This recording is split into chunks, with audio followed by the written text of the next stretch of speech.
Hello friends, તૃષાની રસોઈમાં તમારું સ્વાગત છે. આજે આપણે બનાવીશું ઢોકળીનું શાક. ફ્રીજમાં બધા શાકભાજી ખલાસ થઈ જાય ને ત્યારે તમે બનાવી અને ખાઈ શકો તેવું મસ્ત મજાનું ચણાના લોટમાંથી બંધુર ઢોકળીનું શાક બનાવીને તૈયાર કરીશું. તો મસ્ત મજાની રેસીપી છે. તો ચાલો જોઈ લઈએ આજની મસ્ત મજાની રેસીપી ઢોકળીનું શાક. તો ચાલો ફ્રેન્ડ્સ, આજે આપણે મસ્ત મજાનું કાઠિયાવાડી સ્ટાઇલ ઢોકળીનું શાક બનાવીશું. જે ઢાબા ઉપર મળે ને તેવું જ શાક આજે આપણે ઘરે બનાવીને તૈયાર કરીશું. તો ચાલો જોઈ લઈએ આજની મસ્ત મજાની રેસીપી. તો શાક બનાવવા માટે મેં અહીંયા 1 કપ ચણાનો લોટ લીધેલો છે. તે આપણે એક વાસણમાં લઈ લેશું અને આપણે 1 કપ ચણાનો લોટ લઈને તેના સામું 2 કપ પાણી લેવાનું છે. તો આ 1 ને આ 2 કપ. હવે આપણે આને મિક્સ કરીએ ને તે પહેલાં તેમાં મસાલા કરી લેશું, જેથી કરીને બધા મસાલા પણ તેની આરે સરસ મિક્સ થઈ જાય. 1/2 ટીસ્પૂન હળદર પાવડર ઉમેરીશું, 1 ટીસ્પૂન લાલ મરચું પાવડર અને આપણે આમાં થોડુંક મીઠું ઉમેરીશું. અત્યારે આપણે ઢોકળી પૂરતું જ આમાં નિમક ઉમેરવાનું છે. વઘારનું આપણે પાછું ઉમેરીશું, જેથી કરીને ઢોકળી જ્યારે આપણે શાક બનાવીએ ને ત્યારે એ ઢોકળી આપણે ફીકી ના લાગે, એટલે નિમક થોડુંક આમાં ઉમેરી દેવાનું. હવે આ બધી વસ્તુને આમાં સારી રીતે મિક્સ કરી લેશું. જરા પણ તેમાં ગોઠલીનો ભાગ ના રહે ને તે રીતે વિસ્કરની મદદથી અથવા તો ચમચાની મદદથી તમે સરસ તેને મિક્સ કરી શકો. બીટરની મદદથી કરી શકો, બ્લેન્ડર મારો તો પણ ચાલે, પણ સરસ બધું મિક્સ થઈ જવું જોઈએ. તમે જો આ સરસ મિક્સ થઈ ગયું છે, તેમાં સહેજ પણ ગોઠલીનો ભાગ નથી.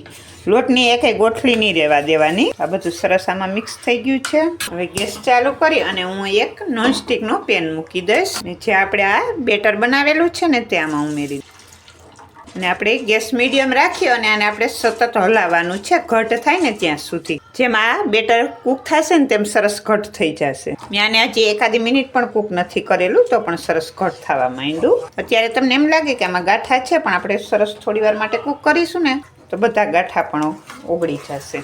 સરસ હલાવતા જ રહેવાનું. આપણે ચમચાની મદદથી એકદમ સરસ હલાવતા રહેવાનું. તો જો એકદમ સ્મૂથ બેટર થઈ ગયું છે ને, એકદમ સરસ સ્મૂથ બેટર થઈ ગયું છે. થોડી વાર માટે હલાવીશું ને એટલે સરસ સ્મૂથ થઈ જશે. પહેલાં તમને એમ થશે કે આમાં ગાંઠા થઈ ગયા છે, પણ થોડી વાર માટે ચમચાની મદદથી હલાવીશું એટલે સરસ બેટર બની જશે. તમે જો થોડું થોડું ઘટ પણ થઈ ગયું છે. હવે આ રીતનું ઘટ કરી લેવાનું. હવે આપણે ગમે તે એક પ્લેટમાં કે ડીશમાં કે ગમે તેમાં નાખી અને આપણે ચેક કરી લેશું.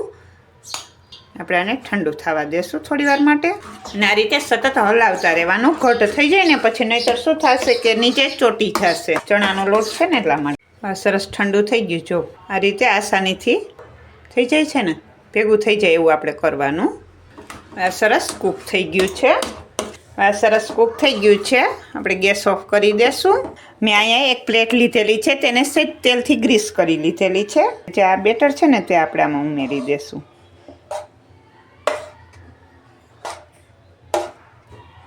આપણે આને બધી બાજુ સરસથી ફેલાવી દઈશું. આપણે આને સરસથી સેટ કરી લીધી. હવે થોડી વાર માટે આપણે આને ઠંડી થવા દઈશું, જેથી કરીને આપણે પછી તેને કટ કરી શકીએ.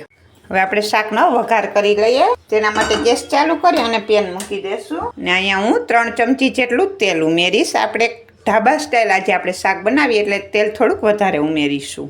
તેલ ગરમ થાય એટલે આપણે તેમાં 1/2 ટીસ્પૂન રાઈ ઉમેરીશું, 1/2 ટીસ્પૂન આખું જીરું, 1/2 ટીસ્પૂન હળદર પાવડર, 1/2 ટીસ્પૂન હિંગ, 2 લાલ મરચાં ને થોડાક મીઠા લીમડાના પાન, 1 ચમચી આદુ મરચાં લસણની પેસ્ટ છે તે ઉમેરી દઈશ. આપણે આને સાતળી લેશું તેલમાં. સહેજ લસણની કચાશ દૂર થાય ને ત્યાં સુધી સાતળી લેવાનું છે. આ બધું સતળાઈ ગયું છે. તેમાં હું અડધો કપ પાણી ઉમેરીશ. હવે આપણે આમાં મસાલા કરી લઈએ. 1 ટીસ્પૂન લાલ મરચું પાવડર. તીખાશ તમે તમારા ટેસ્ટ પ્રમાણે વધતી ઓછી કરી શકો. 1 ટીસ્પૂન ધાણા જીરું પાવડર, 1/2 ટીસ્પૂન જેટલું નિમક ઉમેરીશ સ્વાદ પ્રમાણે, 1/2 ટીસ્પૂન કિચન કિંગ મસાલો. મસાલાને આપણે આમાં સારી રીતે મિક્સ કરી લેશું બધી વસ્તુને. તમારે આમાં કાશ્મીરી લાલ મરચું પાવડર ઉમેરવું હોય તો તે પણ તમે ઉમેરી શકો. તેનાથી કલર બહુ સરસ આવશે. હવે આ ઢોકળી પણ સરસ ઠંડી થઈ ગઈ છે. આપણે તેને કટ કરી લેશું. જો કેવી સરસ સેટ થઈ ગઈ છે. તમે જો કેટલી મસ્ત સરસ સોફ્ટ એવી આ ઢોકળી બનીને તૈયાર થઈ ગઈ છે.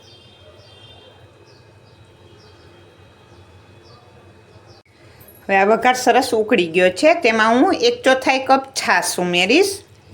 છાશ ઉમેરવાથી શાકનો ટેસ્ટ બહુ સરસ આવશે અને આ ઢોકળીના શાકમાં છાશ તો હોય જ. આપણે આને મિક્સ કરી લેશું. હવે આ વઘાર સરસ ઉકળી ગયો છે. આપણે જે આ ઢોકળી બનાવેલી છે ને તે તેમાં ઉમેરી દેશું. ને આ ઢોકળી તમે જો આપણે એમનેમ ખાવી હોય ને તો પણ ખાવાની મજા પડે. શાક ના બનાવીએ ને એમનેમ બનાવીને ખાવી હોય ને તો પણ તમને ખાવાની મજા આવશે. તેવી મસ્ત આ ઢોકળી બને છે. આપણે આને મિક્સ કરી લેશું. હવે આપણે આને ઢાંકી અને થોડી વાર માટે કૂક થવા દેશું, જેથી કરીને ઢોકળીમાં બધો મસાલો સરસ ચડી જાય અને સરસ સ્વાદિષ્ટ શાક બનીને તૈયાર થાય. તો આને હું ઢાંકી અને થોડી વાર માટે કૂક થવા દઈશ. તો આપણું મસ્ત મજાનું શાક બનીને તૈયાર થઈ ગયું છે. સરસ કૂક થઈ ગયું અને તમારે રસો જે પ્રમાણે જોતો હોય તે પ્રમાણે તમારે રાખવાનો. શાક બની ગયું છે. ગેસ ઓફ કરી દેશું. ને ઉપરથી હું લીલા ધાણા ભાજી ઉમેરી દઈશ અને આપણે શાકને સર્વ કરીશું. આપણે શાકને સર્વ કરીશું.